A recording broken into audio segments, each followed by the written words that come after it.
Morning everybody, and a warm welcome from Makoa Bokkerveld for the final stage of the Momentum Health Tankwa Trek presented by Biogen. It's been an unbelievable 3 days of racing, and wherever you are in the world catching up to the live stream, a welcome to what is an absolute mountain biker's paradise. The Makoa Bokkerveld, about 2 hours to the north of Cape Town, outside the town of Terry's, and close to an even smaller hamlet called Prince Albert. But we are in the middle of nowhere, and it is an absolute oasis of mountain biking nirvana.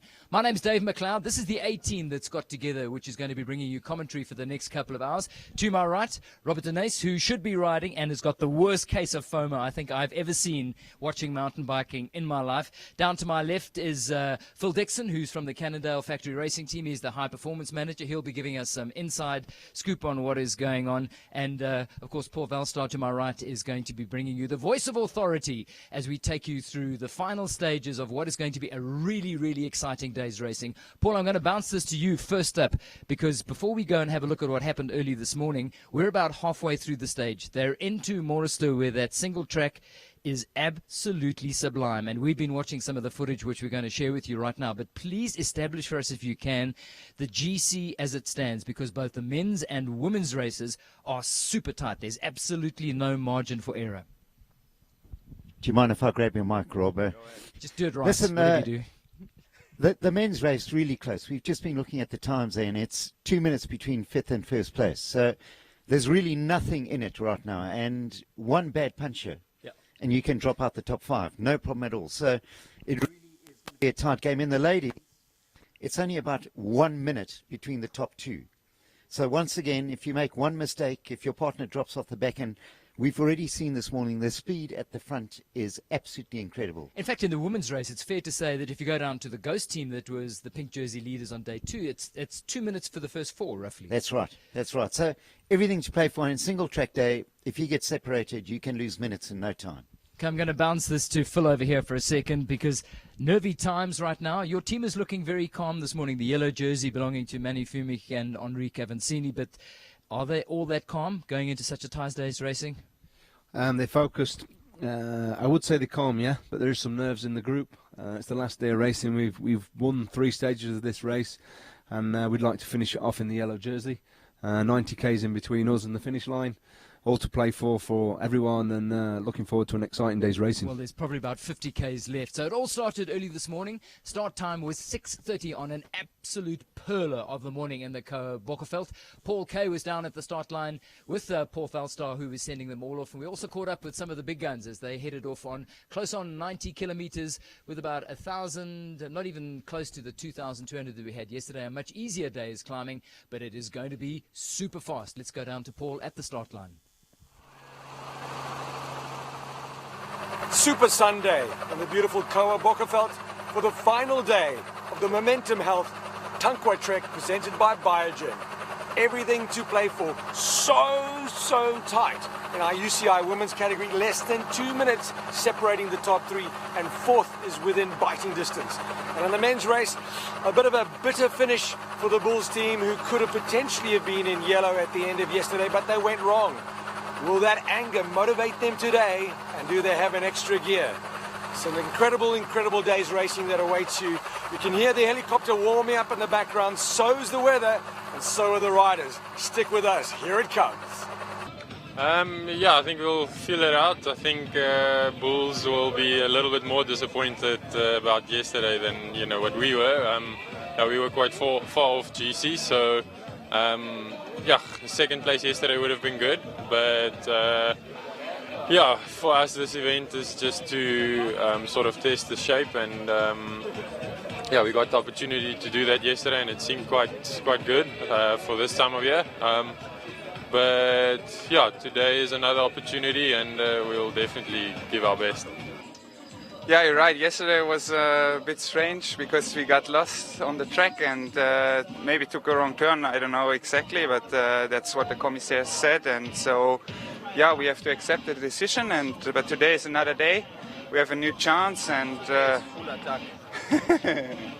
and yeah, we're gonna try to keep the good mood up, and yeah, for us it's important to know that the training is going well towards the epic, and that's what we could see yesterday, and that's the most important thing for us. So let's have a careful look at it. Robert's with me. World-class interviewing, by the way. You played out of your boots with the microphone this morning. Thank you. So as they left this morning, 30 kilometers of fast dirt road, and everybody wants to get to the front because it's going to get dusty.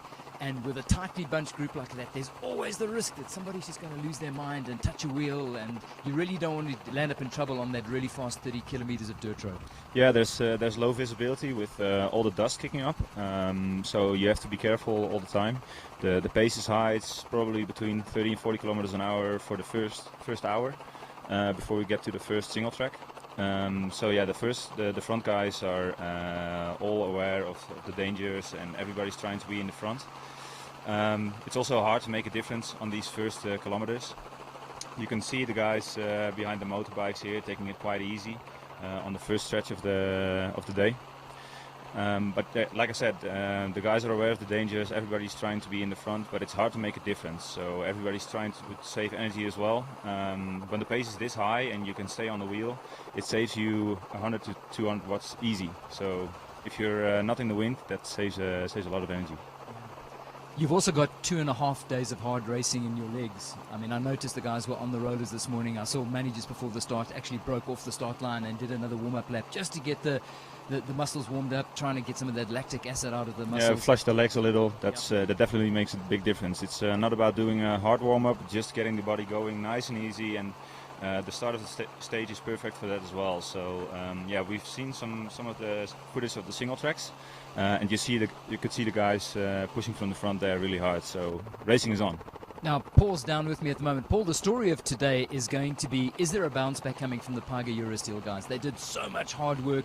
They absolutely shattered that front group yesterday and then blew it all with the wrong decision, just 3 kilometers. They added 3Ks onto the final stage and then added all the complication that nobody wants to see with protests and commissaires. But we're not disputing that decision for a moment, but they will be burnt. They will be upset having done all the hard yards and have nothing to show for it. No, they definitely will. Any professional would be, but they are professionals. They'll try and bounce back today. What's making me smile is that they're probably doing about 40 k's an hour. This, mind you, is still the neutral zone. So I'd hate to just see what they're going to do when they hit the open road out there. But the pace has already been turned on. There's Manny Fumek, Henrik Avancini from Kendall Factory Racing. And right up there, that's Philip Bose in the green and black.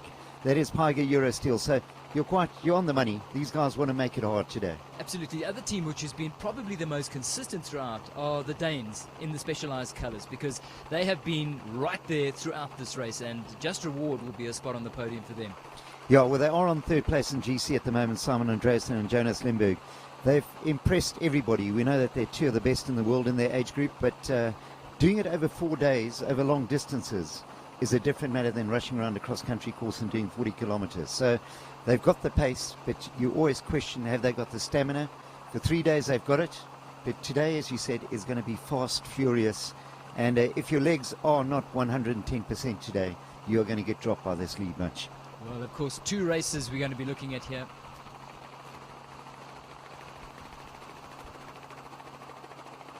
Early morning seat, Bokenveld, as we head off to Modester and that fantastic, fabled bit of single track. Now, the ladies' race, the big changeover. Yeah, I'm feeling okay. Yeah, I had a rough patch in the middle of yesterday, but we finished strongly. So, looking forward today. I hear we've got some really nice single tracks coming. I think we've got 35k of dirt track to start with. We've got a bit of a smaller women's group, so it'll be interesting to see how we move along. But then I'm really looking forward to getting into the single track and getting into it.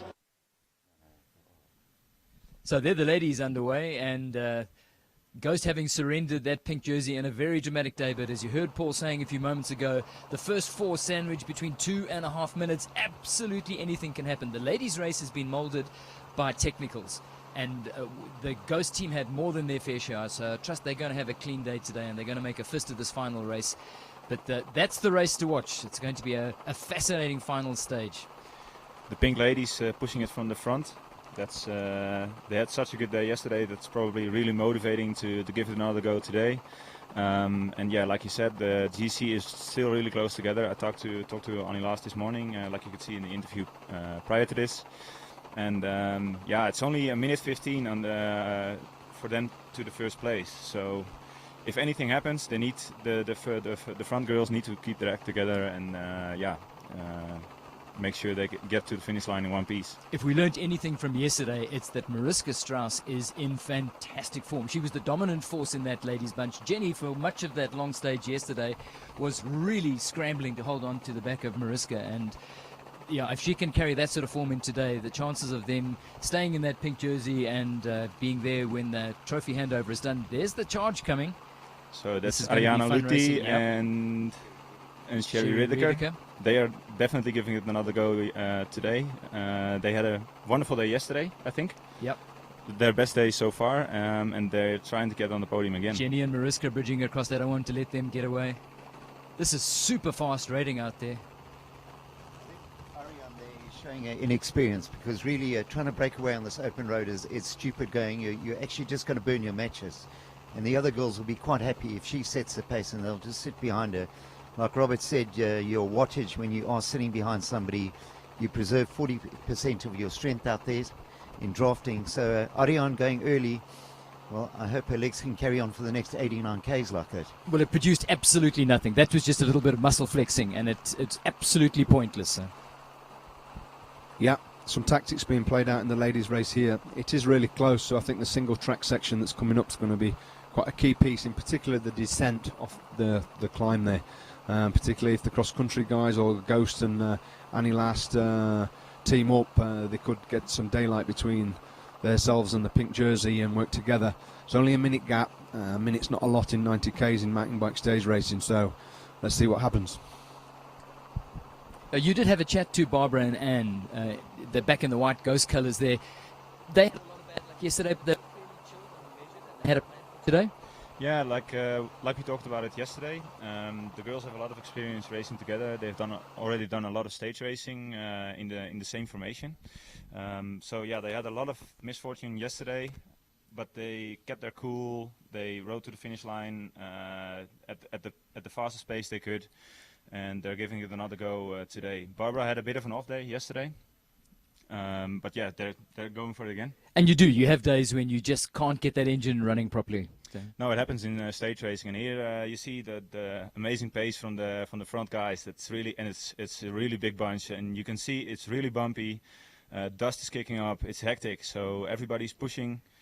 There's a lot of steep and sharp uphills, so everybody's pushing out of the saddle. Phil, I'm going to ask you the unfair question here. Take me into the mind of the Bulls team after what happened yesterday.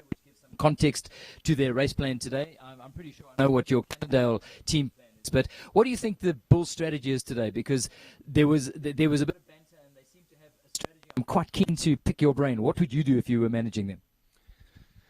Yeah, bit of a tough question, but for me, I think the Bulls are going to go out to try and win this stage and prove a point. To be honest, they've got two strong teams. They maybe have a few friends in the peloton if they spoke to a few teams left and right, but let's see how it pans out. I think if a few teams join forces here to work against Cannondale, it could make it quite difficult, but honestly, it's been fair racing so far. Cannondale are setting out to win the stage, Bulls are setting out to win the stage, and in front of us now on the telly is the single track section, the first single track section of today, so looking forward to this one. So are your boys, Phil, are they on the offense or the defense today? Because you have two teams in the front of the GC now. They're close together. They were close together in the race yesterday as well. So it's probably it would be a good tactic to have them support each other. Yeah, to be honest, they're on both, to answer your question, depending on the situation as the race develops. The guys, the A team and the B team, if they can, they're going to stay together and fight in numbers. If the situation allows, we'll be on the offense. If we need to be on the defense, that decision's made on the road. Yeah. But so for sure, we want to win the stage. So you've made a couple of plans. Yep. Listen, I'm just watching these visuals. All I can see is offense at the moment. I mean, the yellow jersey sitting on the front, Henri Cavancini, Manny Fumic, they are just driving the pace furiously. I think everybody else behind them is just scrabbling and trying to get on their back wheel, but it's they are on the offensive. I don't know what you fed them for breakfast, but it must have been good. Yeah, it's good to see the boys at the front there. Their single track technical skills are really high level, and they're making the most of that in the single track there. And it's an absolutely sublime bit of single track there. And as we chatted about yesterday, Manny Fumic has got this art. that art of making that bike fly and stay low and smooth on rough terrain. It's remarkable to watch, and stunning scenery through the Koa Bokkerveld. 89 kilometers on the route today. We've got a little split there. We've got Cannondale A, we have Giant and Booker, we have Specialised, we have Bulls, and we have Cannondale B. So the race starting to form now. Haven't seen pushing the pace on the front. Manny sat in nicely behind. But it looks controlled. There's nothing crazy going on at the minute. Paul, I'm going to bounce this to you. That Mbuka Giant team has been the fairy tale of this year's race. It has, and I'm really glad for them. Mbuka, it's a wine estate in the Cape, and they love their mountain biking there. And they've put their money into the sport. And those two young guys, Marco Joubert coming from a cross-country background, Nicole Carsons is just an absolute powerhouse. In Afrikaans, in the most kindest way possible, we call them Donkrach. He's got immense power, this young man, and he can just drive all day long on the front of a bunch. He's sitting at the front there at the moment, his teammate Marco behind him. But those two have really come of age in this race, and I think the confidence they're going to drag out of it is going to be immense. You know, they've hit the world stage with a bang. Let's see what they can do throughout the year. Obviously, the Epic coming up in a month and a bit. There'll be a lot of eyes on them, and they've been tested. The international teams will watch them now. And they've had their fair share of bad luck. They have. You know, the first couple of days they had their punches, etc. Some of the teams have got away pretty unscathed. If we look at Cannondale, Phil's team there, they've been pretty unscathed during the first 3 days when it comes to punches, etc. But for these top pros, you know, they're so quick at changing tyres. For them, it's a minute job, and they're on the way again. We've learnt lessons from previous Cape Epics and stage race experience, to be honest. We've made many mistakes, including going wrong on courses, puncturing quite a lot. We've done quite a bit of research on tyre setups, and to be honest, if you're on the limit, you make mistakes. So we try and ride controlled. We really plan to look after equipment. It's a big piece of winning a stage race, and we have caused ourselves a few issues in the past, and we've learnt each year. We learnt last year in the Cape Epic. We learnt a lot in 16 and 17, and we're putting that to the test now in these races. And these single tracks, it's really amazing. They're really groomed. It's very different from yesterday. The single tracks there were super rough. There was a lot of mechanicals. I don't expect to see as much today. But like you see, it's because the single tracks are this groomed, it's easy to stay together in a group. And when you're chasing this hard, mistakes are lying around the corner. Well, Phil made a very good comment just now where you have to learn from your mistakes. The chances of getting through a stage race without making a mistake are very slim, but you need to learn from your mistakes. I'm going to take this to Paul right now because two teams that really suffered as a result of a late mistake yesterday were the Bulls and Paiga Eurosteel. And what you've got to do once the decision is made, there's no point in squealing about it. You've got to take it on the chin, and how you digest that and moves on talks about you as an individual and as a team. And I think the Bulls guys did that in a fairly strident and bold way. No, I was really impressed. I've been lucky enough to be staying at the same house with them. And after the event yesterday, you could expect them to go home and cry over spilt milk. But they sat down around a table. Carl Pluck, the team captain and the team owner, had them all around a table. And he said to the guys, listen, it's been done. It happened. He said, Urs, you've gone on the wrong route before. This isn't your first time. But learn from it. And they all accepted it, a very mature approach. And they walked away from there knowing what had gone wrong, knowing what they had to do in the future. But I think more important for the sport of mountain biking, the way they accepted it, the way they dealt with it, says volumes for the sport of world. So these are the early morning scenes. We're just doing a bit of a recap, the shots that came in from the chopper.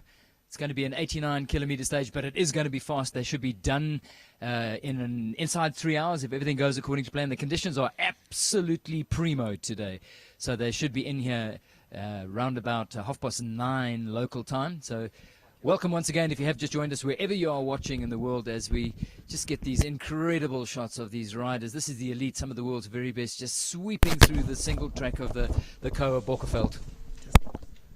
Quite interesting if you take a close look. There's different techniques here of riding in the single track.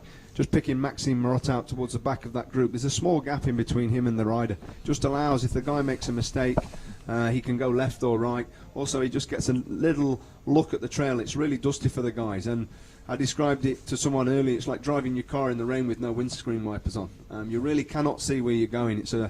It's quite dangerous. It's quite scary at times. So different techniques of how to ride. You'll see some riders closer than others, but Max using his experience there as a world-class athlete and just dropping back a little bit and checking the course out. And one of the things you would have seen is that a lot of this bit of single track has actually got bits of dual track where you have an option to kick in on the right and take an alternate line, get out of the dust. It might be slightly longer, but I'm sure they would have checked out all those options and worked out where the racing line is.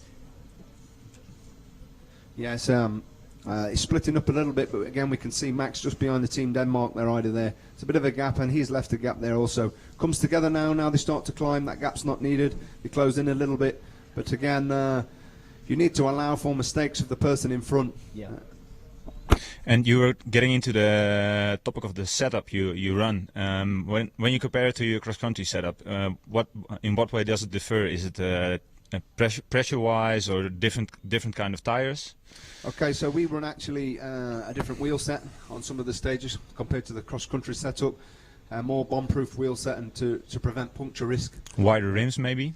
You can run wide rims. You can run tire inserts. They're really helpful these days. Because the weight with stage racing is not as important as in cross-country racing. I mean, you can have a light bike, but if you're having a problem every stage, then you're not going to win the race. So you need a safe setup that works for you, that works for the rider. Every rider rides differently. Some riders are quite heavy on the bike. Some are quite smooth and flowy with the single trail. So bike setup does differ.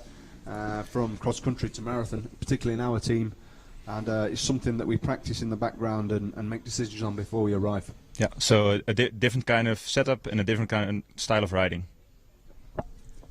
So everybody, if you have just joined us on the YouTube live stream, please keep those comments coming. The comments are really cool. We'll try and get to those comments and provide answers if you've got questions, because the pool of commentary experts you've got here can cover just about every basis, from team to history to background to some of the individuals on the course as well. So really do appreciate those comments, and the fact that those comments are coming in the languages of wherever you're watching from, particularly the big Brazilian contingent that was watching over the last couple of days. Super cool to have you here. So keep them coming. Just go through the context of the day, would you please, Paul, because we have got one big climb in the middle of the day, and then it's going to be a fairly hot lead-in. It is, and ironically, the roughest single track, Rob was saying it's very smooth. When they get back into the valley here at Kaleo, there are some really rough single track sections. Triple arrow, which means really dangerous. Yeah.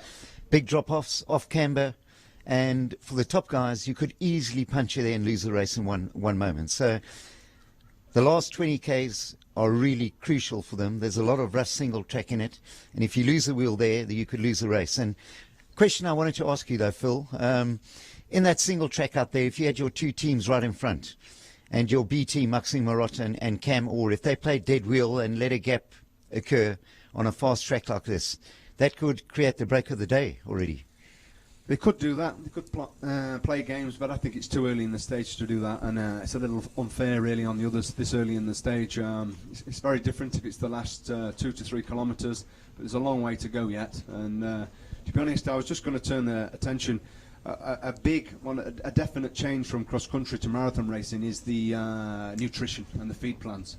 In cross-country racing, the guys don't eat solid foods. The intensity is too high. It's short lap, it's technical.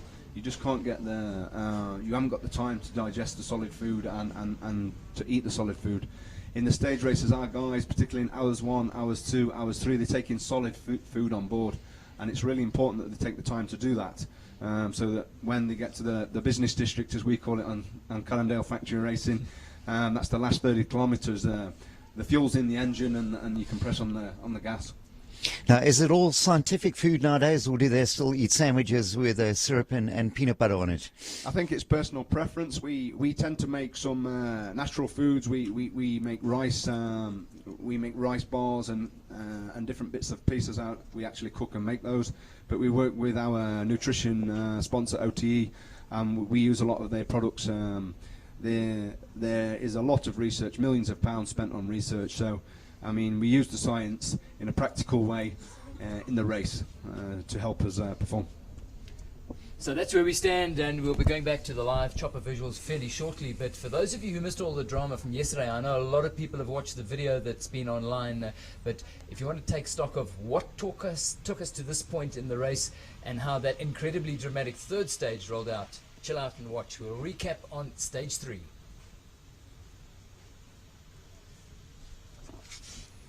So here we go. There were some very calm-looking faces at the start of stage 3, but everybody expected the push to come from the teams that had drifted back in the GC at the early stages. Paul, you can help me here, because everybody was looking to the Bulls and Page Eurosteel to perhaps make amends for what had happened on stage 2.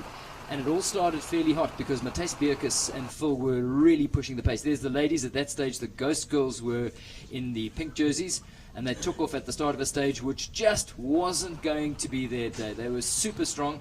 We heard after the fact that Barbara wasn't feeling that good on the day, so she was always a little bit on the back foot. Some fantastic flowing single tracks, and this is what you're getting.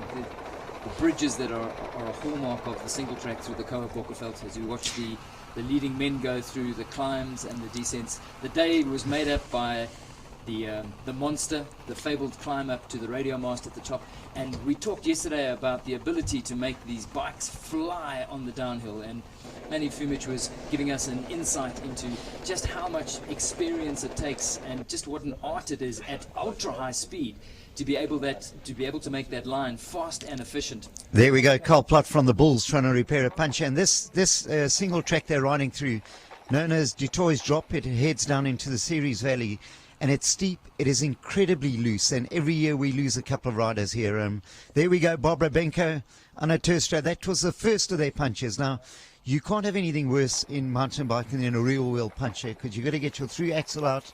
It really is frustrating, but these two ladies dealt with it. I mean, their whole attitude throughout yesterday was, if it happens, they laughed about it.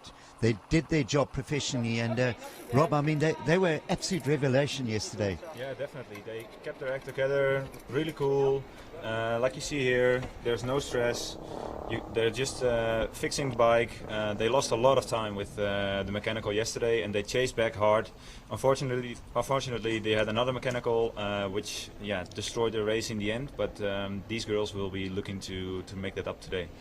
Now there we go, Page Eurosteel, the Bulls, that Siemens Diepjohn and Urs Huber, they broke away, and those top 4 really put minutes into everybody else. They had a phenomenal ride yesterday, and they kept it going all the way to the top of the Merino Monster, which, for those of you who don't know it, it's a 12-kilometer climb, and in that 12 kilometers you climb 1,000 meters. Now, that is mythical stuff. Now, this was a very interesting stage. Chatting to Manny Fumich after the stage yesterday, he said here he went into a bad patch. We assume that somebody of his caliber doesn't have bad patches, but he had to digest the fact that he just suddenly wasn't working properly. He mentally got through that, then realized he had to adjust, found his rhythm, and then managed to re-find his old form on the way up. But it's really great to hear an athlete of that caliber have to admit that I just went through a dark spot and I had to get through it. Now, this man was a strong man on that breakaway form. Matthijs Beerkes from Page Eurosteel, he was head and shoulders above everybody else yesterday. And his partner Phil Bose really struggled in occasions. We know he's come back from injury and illness. But Urs Huber from the Bulls was a man who really took it on the chin yesterday. Now, here's the drama, because as we waited at the finish, it was the yellow jerseys coming down, and there was such a puzzlement here because they've come down to the line assuming that they were in 3rd and 4th. And then we're only told that they were first to the line. Listen, so we started scratching heads. I've got to tell you, Dave, if you thought they were puzzled, I think all of us on the finish line were completely bamboozled. We didn't know what was going on. Well, the first sign was that the lead bike came in and waited, and then went back, and there's more puncture troubles. Oh. It was just one of those days. That's Barbara Benko again. Barbara Benko, yeah. Anna Terstra, that's her partner out there from the Netherlands. Riding the hardtail, you know, we have been teasing them every day about their punches, but that's Cherise Redeker and Orion Luthi, yep. Now, these two managed to get together and actually work together to close up the gap, but a very happy Jenny Stennerhag with Mariska Strauss, who was an absolute colossus on stage 3, and they take charge of the pink jerseys for today.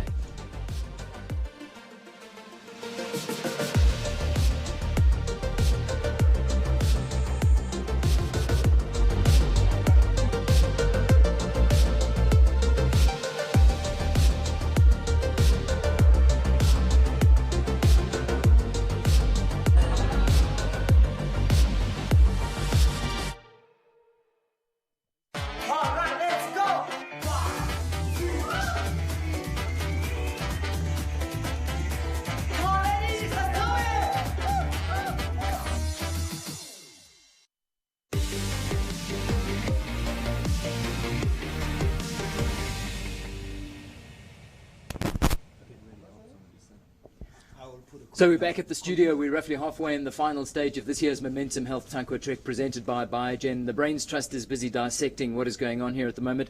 Robert's also been given the job. He's been given a lot of jobs, actually. But let's start going through some of the questions and comments. Remember, you can post those either through Facebook or you can do it through the YouTube channel. And the Brains Trust will do its level best to get through your questions. So what have we got?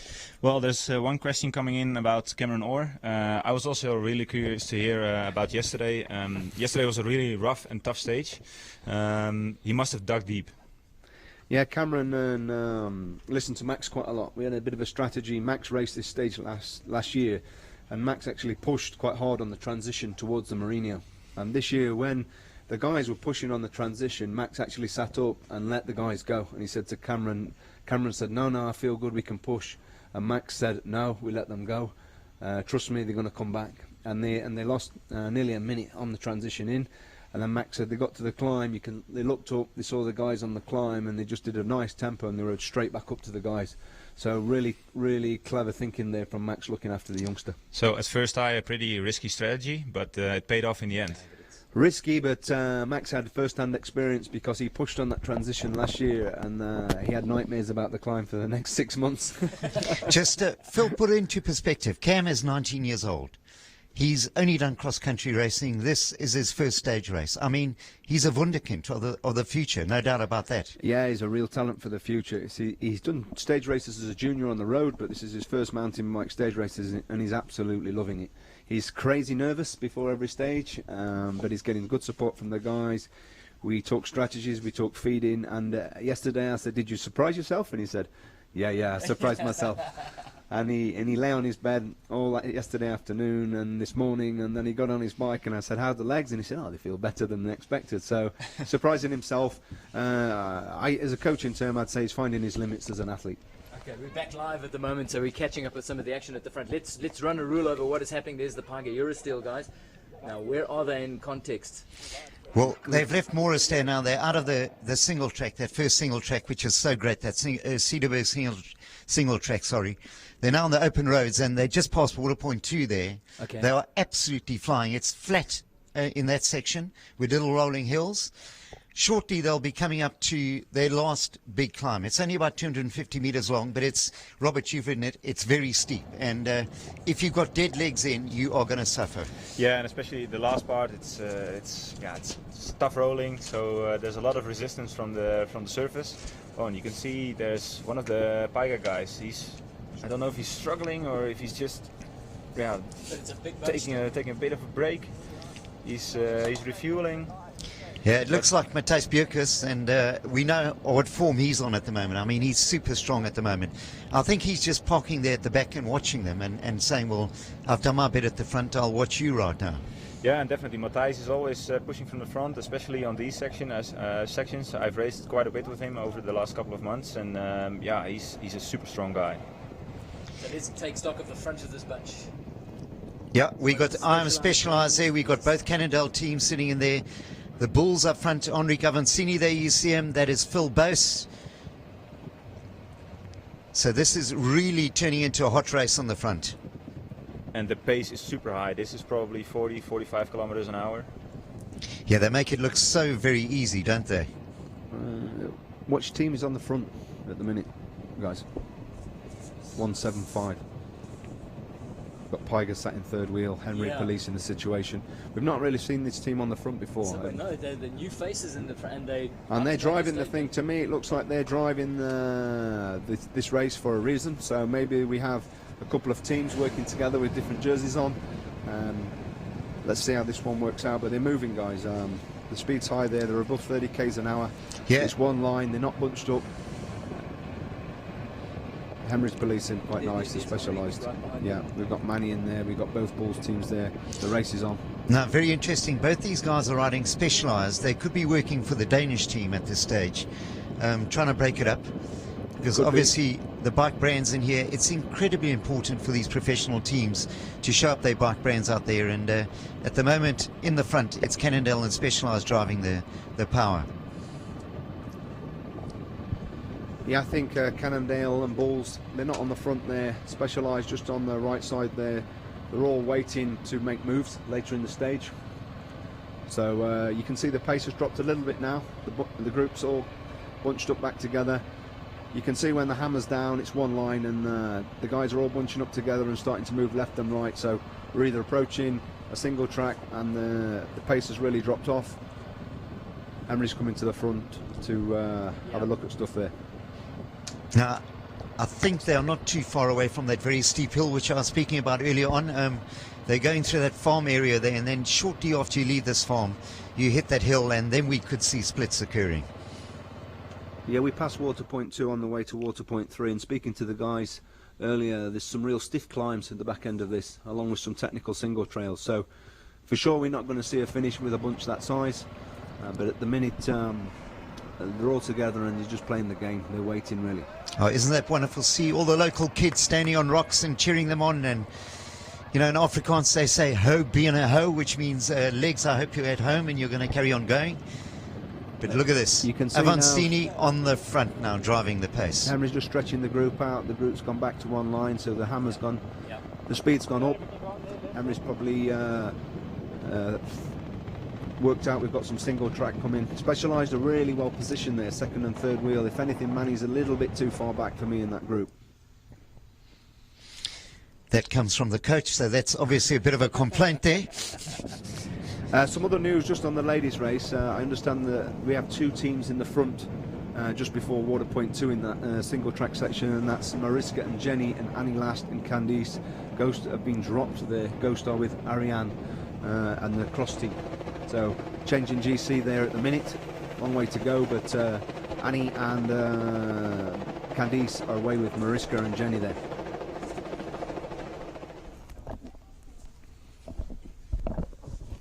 So you can see everybody stopping at the water points. This is a little further back. Oh, that's a nasty crash, actually. Those guys don't have the support the pro riders do, so everybody has to stop. But still, the racing in this part of the field is pretty stiff. It is. These are, well, it must be said, the majority of riders that have even entered this race are in the top end of the mountain biking fraternity, because this is tough riding. This is not recreational riding. You've got to have done the miles. You've got to be technically sharp. The level at the Tankwa this year, it's the field is stronger and deeper than ever, so that makes for exciting racing. Well, it does. Given its context in the South African season with just weeks to go to Epic, it is so important, and it's becoming increasingly important. Yeah, we've been talking about it yesterday. This race is really important in build-up towards Epic. It's 4 days of racing, so you can make sure your body gets used to the efforts. You can test all your equipment, get used to the terrain, the heat, all the varying conditions, because it's 4 stages and it's been 4 completely different days. The first day was really short. The 2 middle days were pretty rough and long, and this is another super fast stage, so you can test everything. Avancini just looking like he's controlling this bunch and so comfortable. Well, he looks like he's on a Sunday ride, you know, absolutely no stress. It is Sunday, so... It is Sunday. But we talked about the psychology of the bunch as well. When you can put in a burn like that, stress the bunch, then let them come up to you once you've done all the hard work. That little glance to the side, behind the glasses, so there's no emotion to detect, but that little glance just said, I know who's in charge here, and it's the guy in this jersey. Right, we found out who Team 175 is. They're 2 guys from New Zealand, better known for their rugby, but good mountain bikers out there. Ben Oliver, Eden Cruz. They've been sitting in the back of the bunch. We haven't even seen them for the last 3 days. And I think today they've decided, listen, we're going to show that New Zealanders can ride bikes. And they are sitting on the front, and they are specialised guys. So maybe there was a bit of a powwow last night and saying, guys, we need some support. We've lost one specialised team. Sam Gaze, who also is a New Zealander. He's dropped out the race. Alan Hathley actually retired from the race yesterday through no reason except last year, if you remember, he broke his wrist on the last stage. And he's quite a superstitious young guy, and he just said, I don't want to go out there and ride again today because it could be a ditch, it could be a rehearsal of what happened last year again, and I don't want to be there. So he dropped out yesterday. He's got bigger fish to fry this year. But those are 2 New Zealand guys and doing very well to be up with that bunch. One of the guys in the team there, I think, is Ben Oliver. Ben Oliver was in the SA Cup last weekend, did a really strong performance. He took the race out over the first 2 laps, and the speed was incredibly high. We just see the women's race here going through water point 2. 2 teams in the lead, the pink jerseys of Silverback and Annie Last and Candice Lil of Team Health, I think. And they are definitely pushing the pace. They are pushing the pace. There's no sign of the Ghost Ladies. So at the minute, the Ghost Ladies have dropped back to third on GC. I'm curious to find out what has happened. Does Barbara maybe have another bad day? Have they had a mechanical? We haven't heard yet. But I just got the information that they were distanced in the single track, the first piece of single track that climbs up towards the top of the climb. So yeah, and they are technically skilled, so it's probably a physical thing. To be honest, they did amazingly well yesterday. They punctured on the first descent and they lost 5 minutes with the technical change in the feed zone, and they actually crossed that gap back to the leading girls. I mean, that's a lot of matches burnt. So and the girls, I keep saying it, but they are on our tails, and they crossed that gap, and it's the last day of the race, and maybe it's starting to catch up with them. I think it definitely is. But you know, they we're seeing a household name in this country. They call him the Pinner, and he's an ex-professional rider. He really does well out there, Oliver Munich. Whilst we got a bit of a gap there, I mean, we're talking about the pros here, and the pros are obviously very important.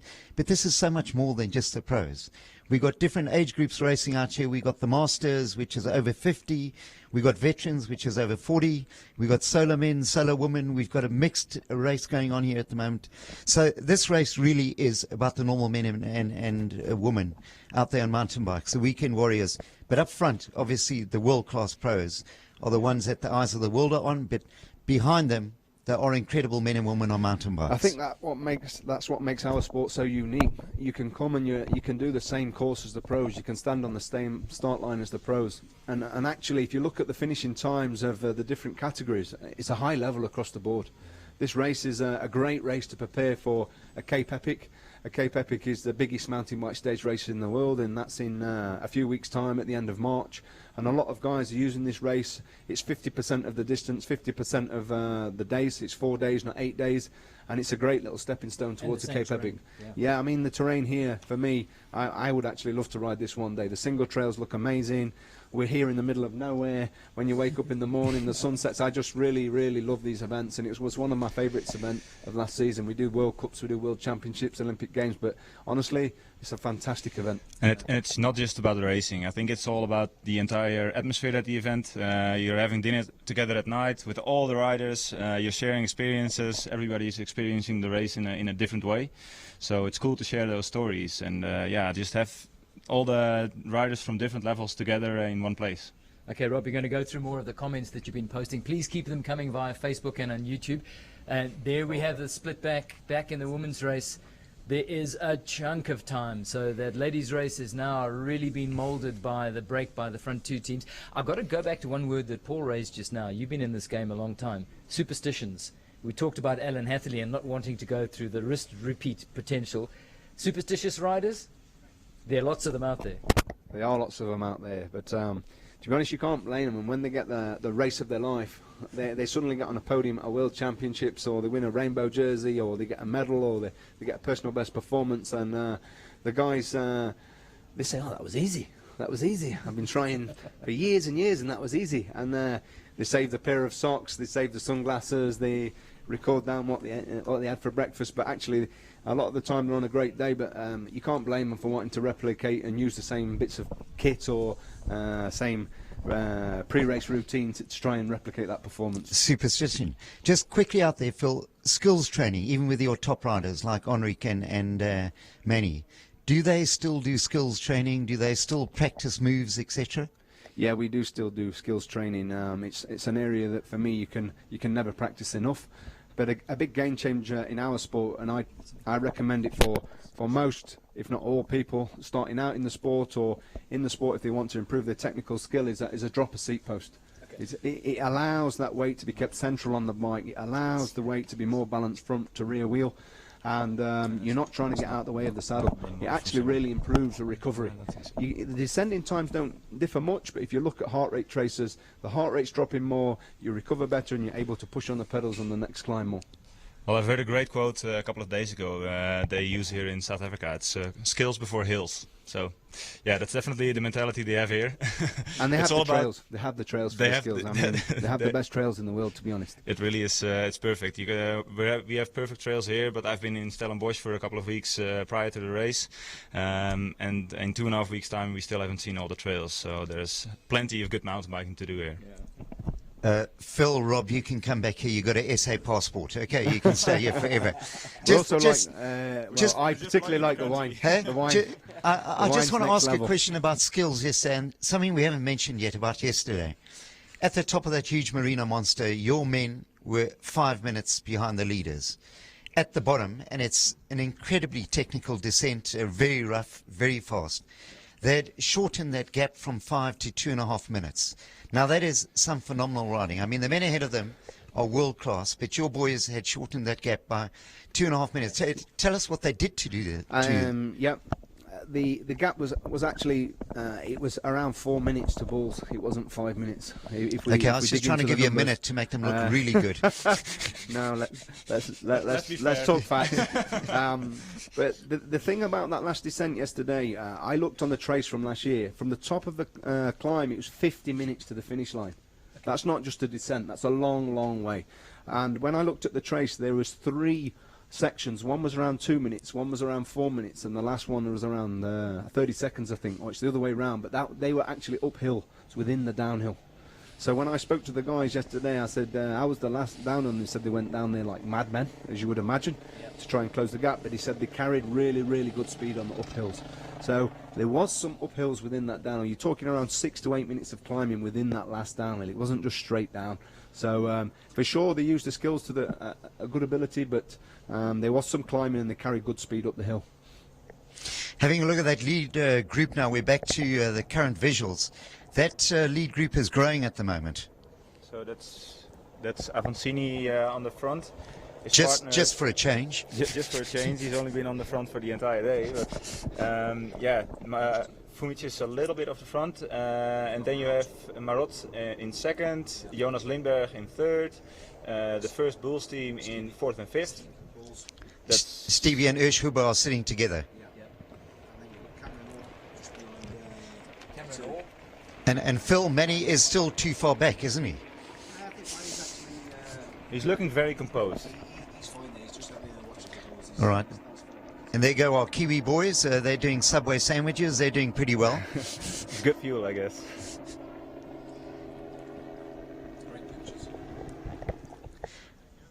Back to the ladies. Yeah, I think this is third and fourth we're watching at the moment. Yeah, that's Sarah Hill. That's Sarah Hill and Teresa Rolfe in the blue and black outfits on. So where's the Ghost Ladies? I think the Ghost Ladies have given up the ghost at this stage. No, I think the Ghost Ladies are a line in between the lead group and that group, or they're off the back of that group. There's 2 options, but I would say they're in between the 2 groups in no man's land. Yeah, I'd like to think so as well. They really are so competitive, but at the same time smiling the whole way through. And they've done it. They're both very experienced mountain bikers. Listen, it's a big experience for the 2 girls, and it's a really good conditioning for the season. They need to make a decision. I think you can see that Alan, there's a bit of superstition there, but maybe he's made a smart decision. Maybe he'd got the conditioning he wanted. He was a little bit tired. He had a bit of an accident on this stage last year. He's took himself home. He'll recover and he'll be back on the bike for sure within the next couple of days. You need to make smart decisions as a professional athlete, and they're not always. You don't always need more. Sometimes you need less.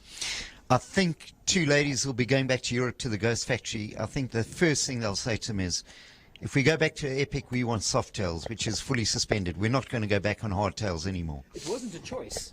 No, it isn't, because they don't make soft tails. Yeah. But I think they might after this, and they might make it very quickly. There's some really good coverage for the Ghost brand as well. The girls have done amazing so far. Yeah, definitely, and like Paul is saying, a soft tail in this terrain, it makes such a difference. It's not only for grip or improving your technical skills, but it's also a relief on your body. It's easier to recover. You're saving so much energy, and you're racing 4 days in a row here.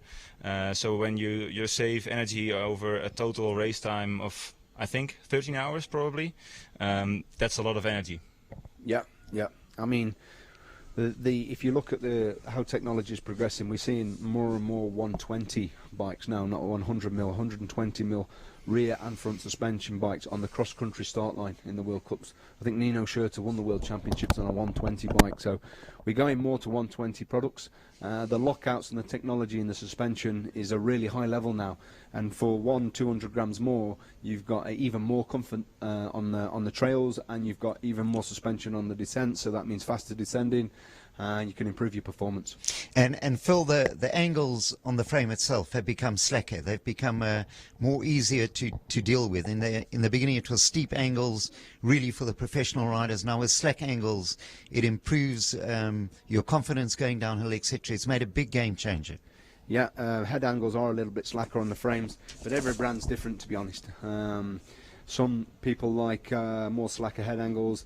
Some people are used to steep angles. So you've got to pick the brand that works for you. You've got to pick the brand that and the teams that you support. And there's a lot of high-level products across the board. We're just seeing Ghost. We're just seeing Ghost on the TV now. Yeah, that's Anna Terstra in the lead from the Netherlands. That's your compatriot there, Rob. Barbara Benko, multiple Hungarian champion. She's looking relaxed, but you know, visuals can be misleading when you watch him out there racing. And you can see Anna from the front again, and I was talking to them yesterday. For all the previous stage racing they have been doing over the last couple of years, Barbara has done all the work of the front. So this is a telling sign that Anna is doing the work. Does Barbara manage to try and work out why she was just off colour, off the boil? It's such a hard thing as an athlete to prepare, to look after your nutrition, to look after your peaking and your tapering, and then it just goes wrong on the day? Well, I haven't spoken to her about it specifically, but there's a bug going around. I've actually been sick myself over the last couple of weeks, just on and off. So it might be that. It might also be just a bit of an off day again. I don't know. It's also, we've been saying it a couple of times now, it's 4 days of racing in a row. The body gets tired, so that makes a huge impact. Yeah, it's the problem when you've got so many people camping together. You only need one person with a bug, and then the problem is there. And obviously all the goo that you take in as well for nutrition. Some people overload on goo, and if there's one thing a goo does after 3 or 4 days, it makes you go to the loo a bit more than you normally would. Exactly, and that was what Phil was getting at with their nutrition strategy. It makes a huge difference if you take on some solid foods. If you're doing 13 hours of racing in 4 days and you're only taking liquid food in, then it upsets your stomach so bad. So that's also important to help recovery, I guess. Yeah, I mean, one of the big things is the heat. You get so hot during the stage race, and that can alter stomach acidity and bits and pieces. It's not easy to eat out there for the guys. If you eat and don't drink, it's a major problem, because you need the water to use the carbohydrate. Exactly, otherwise that doesn't get absorbed. So. Exactly, so on one hand you need to eat, on the other hand you need to drink. And also you can cool. If you wet the body and the jersey, the water's evaporating off you, not out of you. So that's quite a key piece as well. In some of the feed zone, you see a lot of the amateurs pouring water over themselves. It's a real smart thing to do, and it's something we do regular in the cross-country mountain bike racing at the UCI World Cups.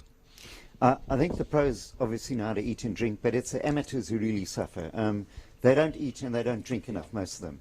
And you can do that for 1 or 2 days and get away with it, but by day 3 your body is actually going to tell your brain, listen, you're doing the wrong thing here. Yeah. I think some of the amateurs are really surprised actually how much the pros do eat. When Manny and Henry and Max, they join up with group rides in Stellenbosch on training camps and things, I see the guys I am often following in the car, and I see a lot from the car, and they're eating nearly twice as much as some of the amateurs. And the amateurs are really quite surprised. They always go out with money, some cash and a credit card in case they get in trouble, but if they've got that cash, they're straight into a shop, they can buy water, they can look after themselves. It's about training day to day, week to week. There's no one session going to make you a hero. You need months, weeks, years of training to progress. It's it's really the nutrition strategy. There's a world to be won there. If you're an amateur and you're training really hard for these events and you're slacking on the nutrition side of things, then it can cost you your race, I think. And like you're saying, it's all about also in training keeping the tank full all the time. It's not worth depleting your reserves and then cramping up or really dropping your pace. So it's really important to keep up. And alongside that, you need rest. So after this event, the guys will take some rest. The amateurs do need to take some rest. Training adaptation occurs when you rest, and a lot of people forget that. So really key piece. Very interesting. You brought that up this morning when we were chatting, Phil. The most important part of any training is resting. Taking a day off a week and making sure that you do nothing. And I think for most people who are fitness crazy, the hardest thing to do. It is so hard to sit down. In fact, you think you're getting unfit and fat when you sit down and do nothing. There's actually an interesting question coming in from Brendan Ivrak. He's asking what the resting heart rate is of the athletes. And if I can speak for myself, if I'm fit, it's between 32 and 38, so that's pretty low. But I'm curious to hear what it's like for Mani and Hendy. It's quite individual. It varies quite a lot between the different athletes, and also can depend on fatigue levels and different bits and pieces. So it's very individual. It's low, of course, and but there's a lot you can tell from it. They don't. Yes, but they don't focus on it too much, to be honest. It's one of the It's just key one pieces. of the markers that we use. There's many markers to use. I mean. It's really important not to get fixated on one particular thing. You need to look at across a range of markers when judging where your fitness is and where you are. We're just seeing some pictures here. There we go. That looks like Paiga in the front. There's still Enrique Avancini sitting there. The Bulls are right up there in third, and Manny has now moved up. It looks like he's into fourth, so it could be the action is about to start. Yeah, Manny looks like he's enjoying himself there. Looks relaxed. Look at him. He's not even pedaling. This is a steep downhill at the moment. Yes, it's a fast downhill as well. There's a bit of dust there. I think Manny's sitting In fourth fact, wheel. This is the downhill I was talking about earlier on, that very technical downhill. There are a couple of real little bad drop-offs in it, and they're making it look so easy. Yeah, okay. Yeah, Annie Last and Candice Lill driving the pace. Mariska and Jenny sat nicely on the wheel there. I think the jersey is, there's a 1 minute gap, did we say? Yeah. So it's down to Annie and Candice to try and break Jenny and make the move on Jenny and Mariska, but they're quite smart there. They're sitting in, and they look to me like they have that under control. Now, the girl at the back there, that looks like Sam Saunders from Dormakaba. On her own. She is riding on her own. Yeah. She lost her partner the other day, Beth McDougall. Now, she is in no way allowed to influence this front group. So she can't go to the front. She can't do pace work. All she can do is sit at the back there and watch them. And great to see her doing that. I know she's an incredible lady, very fair in everything she does. And right now she's doing exactly the right thing. Letting the first two teams in the race work together. And she's watching. She's got the best seat in the house. Yeah. And he lost a tough lady. You just saw her looking over her shoulder to Candice and just maybe try and keep the pace up, and maybe they're going to. You probably see a swap coming at the front there. But she's a tough lady, and she's enjoying this challenge as well. Yeah, Annie's Commonwealth champion, and she was second in the World Championships in 2017 behind Yolanda Knapp. World-class athlete. And the girls aren't going slow there. They're strung out. They don't look too comfortable, the four of them, to be honest. Everybody's head down, focused. So the race is on. Okay. Well, we're heading to a fairly remote part of the valley there at the moment, and we're getting reception. Actually, if you're interested, we're getting reception using the 3G and 4G network. So where the cell signal is strong, we get fantastic visuals out of the chopper.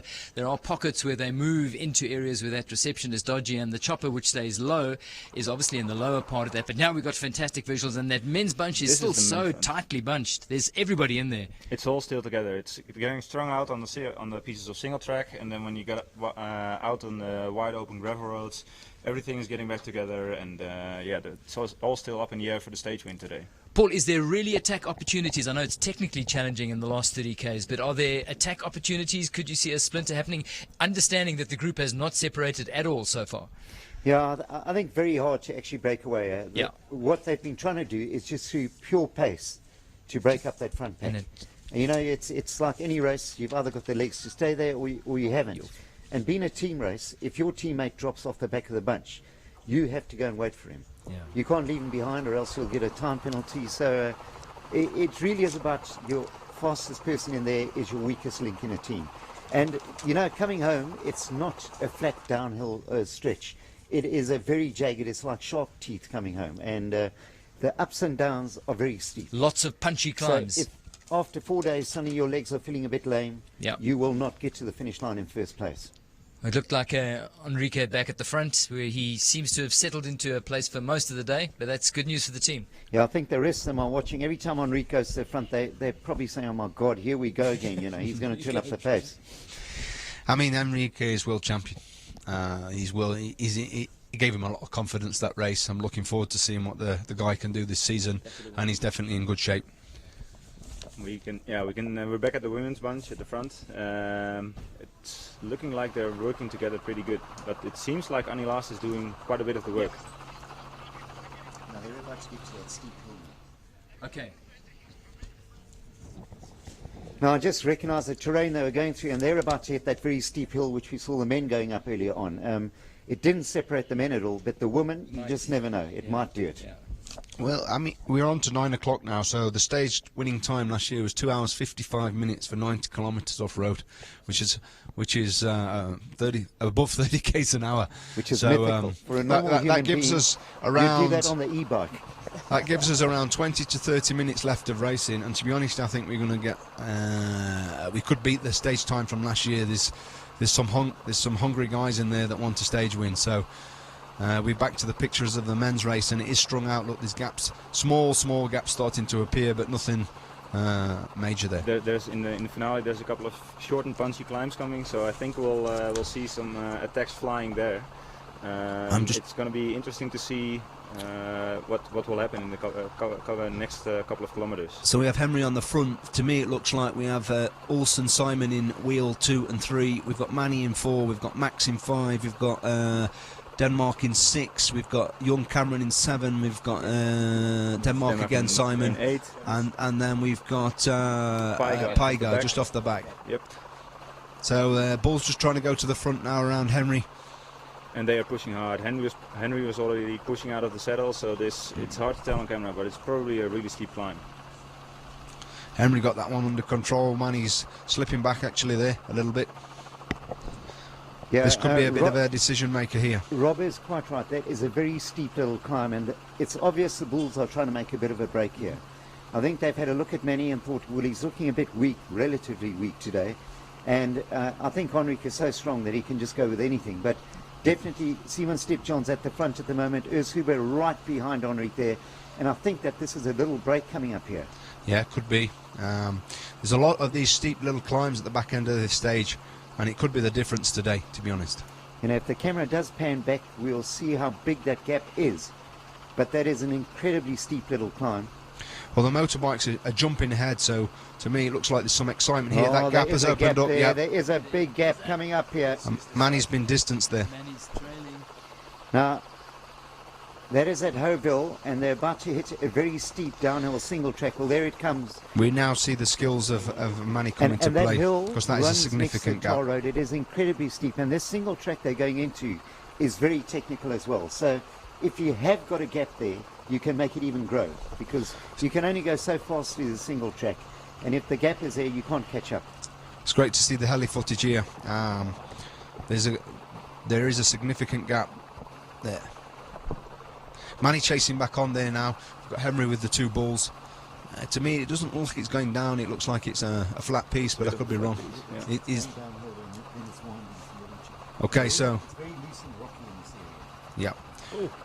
So we have Cannondale backup team in there with Manny, and we have the Specialised guys. So Manny has got some support at this point. How much of a priority would the stage win be for your Cannondale 1 team? They've got this race in the control of their hands.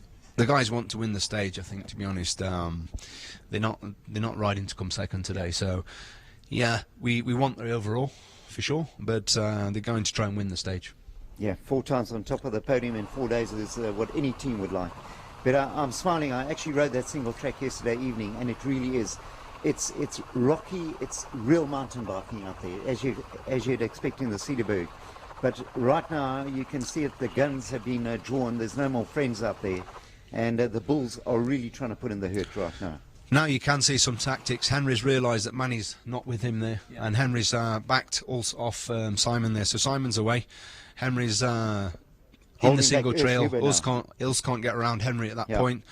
And Manny, that hopefully allows Manny to get back in for the Cannondale team. But there's some tactics playing out, like we explained earlier.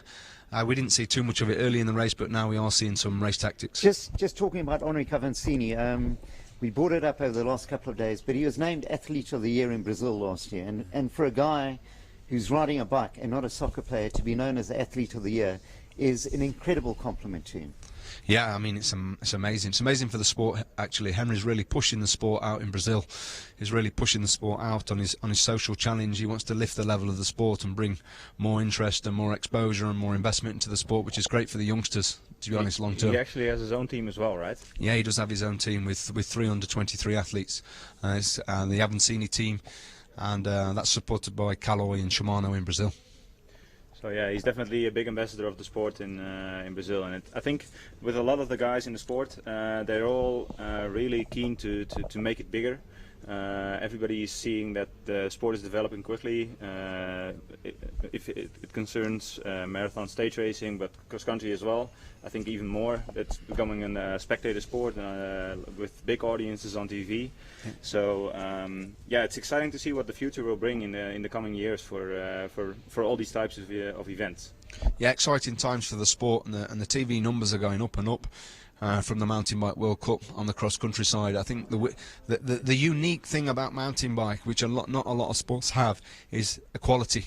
We have men's and women's racing in the race for the same period of time. It's equal prize money. It's a real, for me, it's how sport should be. It's 2019, and the ladies have good opportunity, same as the men, and that's really important. I have a daughter. She needs opportunities, and I think a mountain bike leads as a sport there. It's really nice. That's definitely true, and if you look at the last World Cup season and also the marathons and stage racing, the women's racing has been super interesting. If you look at the World Cups, yeah, Nino Shooter is pretty dominant, of course, everybody knows. And when you look at the women's racing, there's a lot of different winners. The racing is really close together. It's super competitive and interesting to watch.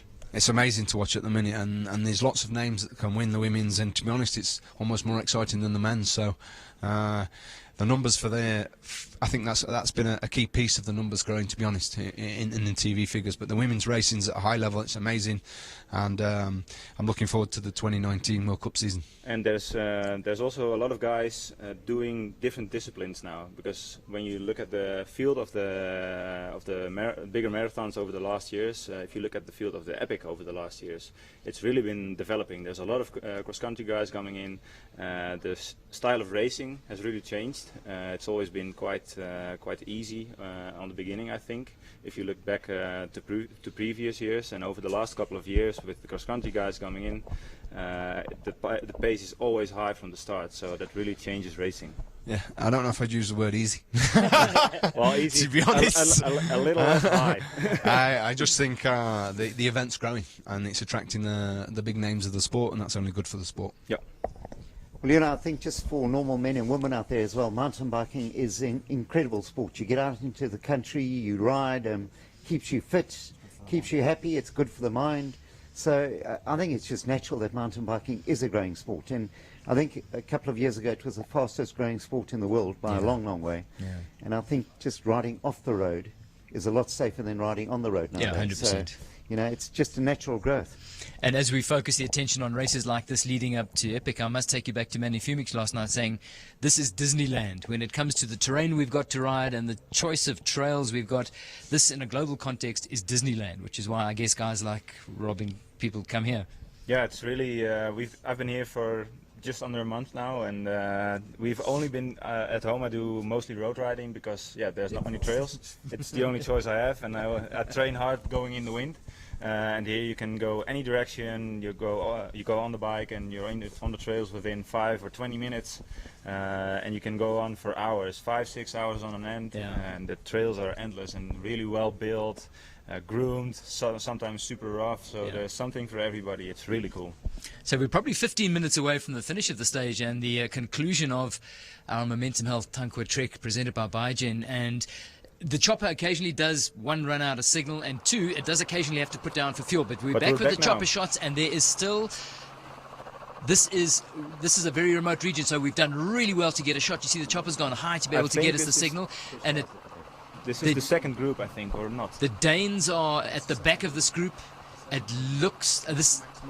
You have Maxime Marot leading the group there, leading Manny, who's in second wheel. So Manny's still in the group, and up front you have the two Bulls and Henry. Yeah, that's the second group. So yeah. Still a big gap. So it's looking like Bulls has been able to force the attack on them. Yeah, it looks like Bulls have made that attack stick. To me on the screen there it looked around 20 seconds, but Max doing a good job for Manny there in the second group.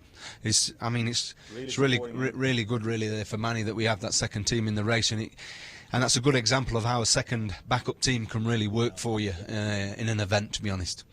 Yeah, and I think just from an emotional point of view, the Bulls, after their big error yesterday, it would be fitting if they did win this final stage. I know you would love Cannondale to win it, Phil, but the Bulls have worked so hard for this win, and I think for them, just the confidence walking away from this event would be enormous. It's the same group. You know, Yeah, that's the same group. That's Specialised now, Denmark, to me, it it's the looks second like group. Avancini might have dropped back to that group. Well, maybe he saw that there's no use sticking with the Bulls anymore. They're going to break away, and I'll drop back to my partner because, of course, if you have more than a 2-minute separation between teammates, you then get a 1 hour fine, which 1 hour time penalty, which wouldn't suit them at this stage of the game. Yeah, you have to stay within 2 minutes. And looking at the picture there, you had Cannondale A, 2.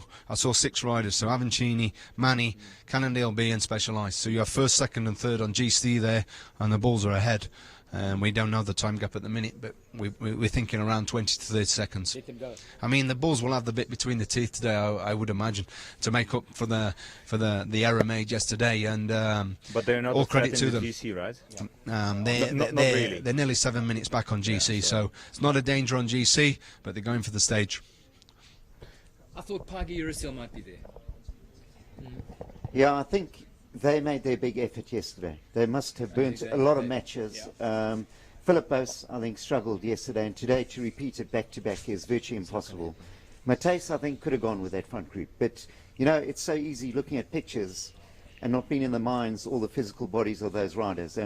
Very deceptive. 1 minute they look dead, the next minute they're Superman again. So, and that's the supreme athlete. They recover so quickly.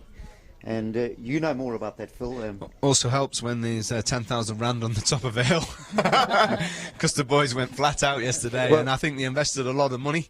I mean, a lot of effort to get that prize there, and I think they burnt a few matches doing it, but they're going to have a good meal tonight. You know, for us locals, 10,000 rand's a lot of money, but you know, it's only about 100 euros. So now it's a lot of money for sure. It's a B. Have you got any comments coming in from the guys? how many gels do your boys eat during the day?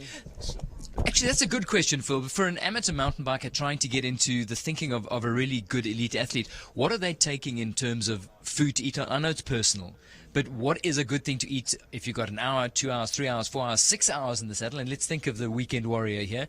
Gels, fluids, I mean, what sort of advice can you give them? The advice I would give is to target around a bottle of fluid an hour, about 500 mils an hour. Your stomach can cope nicely with that. And they say a gram of carbohydrate per kilo of body weight. So 60 kilo athlete, 60 grams of carbohydrate. And you can get that by having powder in your bottle. Most powders come in around 40 grams, and then you top that up with a gel, which is 20 grams. That gives you 60 grams. Or you take a flapjack and a gel, a flapjack here. Bar or an energy bar, depending which one, is normally 20 to 40 grams, but ours are 40 grams. So if you have a bar and a gel, that gives us around 60 grams of carbs. But if you're getting 60 grams of carbs in, you're getting a bottle of fluid, you're doing well. And also you need to spend time on the bike and train as well. Do you know what I mean? You can't just have a nutrition strategy and not train. But yeah, this is how we go about our nutrition planning. And a mix of carb mixed juice and water, because the water is key for digestion, isn't it? Yeah, we have some athletes that use the carb and water mix. They prefer to get the carbohydrate in that way, but we have two athletes that don't like the taster. When it's hot, it's quite sticky sometimes, depending on the drinks, and they prefer. We actually use electrolyte tablets, so we get the salts in to help absorb the water, and then they take the carbohydrates from gels and bars and energy bars. that really helps against cramping as well. Especially with this heat, it's super important to keep up with the electrolytes. For me as well, I use that a lot in racing, and like we were talking about, it's important to take on the solid foods, but with terrain this rough, I think today is the easier stage nutrition-wise, because there's a lot of wide open roads, but in the previous days you couldn't get your hands off the bars because you would have crashed, so it's hard to take on enough nutrition. But it's something you have to do. You have to make time to eat. As a professional, as an amateur, you have to make time to eat, otherwise you're in trouble. Okay, for any rider, it's the C word, cramps. What do you do when the cramps hit you? I mean, it's debilitating. It's the worst feeling in the world. What's the coping mechanism? Well, it's obviously important to take on some more fuel then, because you're probably completely depleted. And maybe drop your pace a little, try to stretch it out. Sometimes you can just work through it, but it's also, you have to work that out for yourself. It's a matter of experience. So stopping is not a good idea. I wouldn't do that, no. Keep moving. Yeah. And actually, I don't think we're too far out from the finish right now. The first camera bike came in. Paul went off stage to do the emceeing at the finish line, and now we have some live footage again from the front of the race. I think this is the second group, right? Again. Yeah, that looks to be the second group. Specialised and moved up in that group, so they're obviously going to get on the podium again. But they've got the 3 GC contenders, first, second, and third in the second group, and the Bulls are off the front. Olsen and team that's coming down to the line. If everything goes well, they will probably take the stage win today. There's some justice in that? There is some justice in that. They obviously, the commissaire ruled on the race yesterday. Yeah. They made a mistake, so it's also, I guess, their own fault. Maybe it's maybe a bold way to say it, but they are definitely making up for the mistake they made yesterday. It shows a maturity in the athlete as well, doesn't it? I mean, to be able to bounce back like that. Well, I think we had earlier, they had a team meeting and they moved on, and they focused on the task in hand, which is to try and win the final stage. I think that's and they're away at the minute. I think that's the best way to do it. There's no point in staying on with negative emotions. It's happened, move on. One thing I always say to the guys and riders that I work with, and it's a really good piece of advice for all riders, and particularly young riders, and the race is never finished till you cross the line. Yeah. They're never finished till you cross the line. And things go wrong in the last few kilometres. You can lose concentration, you can crash. The 30-second gap goes very quickly. You can puncture. There's so many different bits and pieces that can happen. And so it's important that this second group keeps chasing. So we had a brief glimpse of Henri Avancini in the chasing group with the rest of that Cannondale 1 team, holding the yellow jersey and almost certainly going to bring it down to the line. It'll be mission accomplished, and I think they're also making a statement by just being so composed, keeping it together, not getting flustered by the Bulls' break for the stage win. It's got to be a big tick in a lot of boxes. I mean, if they could go with Bulls, they would. So, I mean, we can't, today, we invested a lot in the earlier stages, and we can't match Bulls today. So, we're in the race for second place at the minute. But like I said, the race is not over till you cross the line. But some smart decisions are made. It's really important to take this yellow jersey back to the office for the guys. It'd be a great way to earn some UCI points. Yeah. And there's Olympic selection and things like this coming into play now. So these UCI points are really important. Yeah, they're definitely way heavy on the nation's ranking, which is important for the amount of tickets every country can get. Yeah, and we also have a situation, the sports development, we have the short track now at the Mountain Bike World Cups, and the top 40 ranked men and women in the world start the short track. So you need to race, you need UCI points to get on the grid, and it's a really good concept, because if you're ranked 38th in the world and you win the short track, you're gridded number 1 for the World Cup on Sunday. And for those that don't know, the start in mountain bike is absolutely crucial. It avoids queuing for single tracks. It gives you a clean line of sight. So I think the UCI have evolved the sport nicely there, and it gives two races at the weekend, not one for the guys. So I think it's a really healthy thing.